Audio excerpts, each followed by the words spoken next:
না আছে ওই মুসারি ডাল আর ইয়ে আছে এখানে আর প্যাকেট করে আলু আলু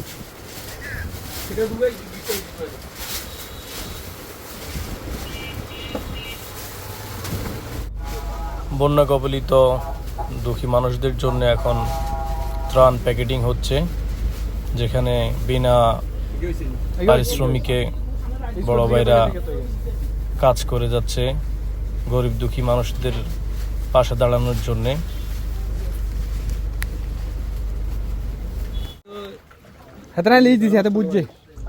বড় ভাইরা ছোট ভাইরা অনেক কষ্ট করতেছে, নিজেদের শ্রম দিয়ে গরিব দুঃখীদের মাঝে এগিয়ে আসছে।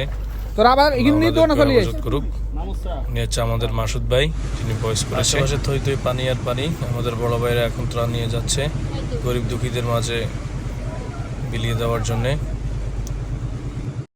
চারপাশে শুধু পানি আর পানি, মানুষ কতটা কষ্ট করছে। এটা নোয়াখালী জেলা। আল্লাহ সবাইকে হেফাজত করুক, আল্লাহ রাব্বুল আলামিন।